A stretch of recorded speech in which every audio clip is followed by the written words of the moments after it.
તળાજા તાલુકા અને તળાજા શહેરના દલિત સમાજ દ્વારા આજે મામલતદારશ્રીને આવેદનપત્ર આપવામાં આવ્યું. આજ રોજ તારીખ 1/1/2025ના રોજ લોકસભામાં અમિત શાહે કરેલા નિવેદનને લઈને આજે તળાજા મામલતદારશ્રીને આવેદનપત્ર આપવામાં આવ્યું. તળાજા શહેર અને તાલુકાના દલિત સમાજ દ્વારા આજે તળાજાના મામલતદારશ્રીને આવેદનપત્ર આપવામાં આવ્યું. તળાજા શહેર અને ગ્રામ્યના દલિત સમાજો દ્વારા અને ગુજરાત દલિત અધિકાર સંઘ તળાજા શહેર પ્રમુખ દ્વારા ભારત સરકારના ગૃહપ્રધાન શ્રી અમિતભાઈ શાહ અમારા ડૉક્ટર બાબા સાહેબ આંબેડકર બાબતે આંબેડકર આંબેડકર આંબેડકર એવું બોલ્યા છે. એ ભારતની તમામ અનુસૂચિત જાતિ શેડ્યુલ કાસ્ટ ઓબીસી સમાજનું અપમાન થયું છે અને એ અપમાનના સંદર્ભે આજરોજ અમે મામલતદાર શ્રી તળાજાને આવેદનપત્ર આપ્યું છે. આવેદનપત્ર આપવામાં હું મહેશભાઈ પી બોરીચા, રાજુભાઈ જીત્યા, ભરતભાઈ જીત્યા, દાનાભાઈ અમારા સરપંચ શ્રી અને વિશાળ સંખ્યામાં નાનજીભાઈ જીત્યા હાજર રહ્યા છે. જય ભીમ. હાલો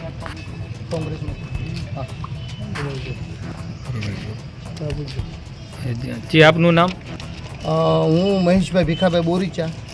આજે કઈ બાબતને લઈને તમે આવેદનપત્ર આપ્યું?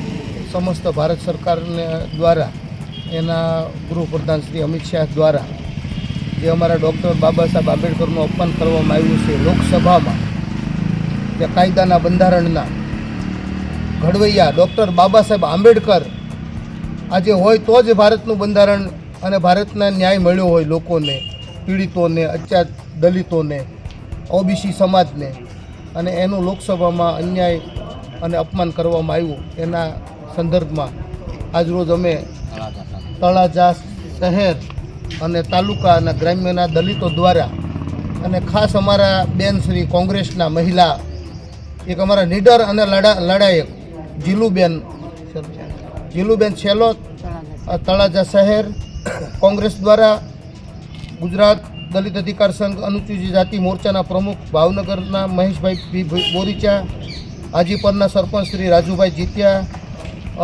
ભદ્રાવળના સરપંચ શ્રી દાનાભાઈ નાનજીભાઈ જીત્યા વગેરે વિશાળ સંખ્યામાં હસમુખભાઈ રાઠોડ, બાબુભાઈ જે નામાંકિત આગેવાનો દ્વારા આજરોજ મામલતદાર શ્રી તળાજાને અમે આવેદનપત્ર આપ્યું છે.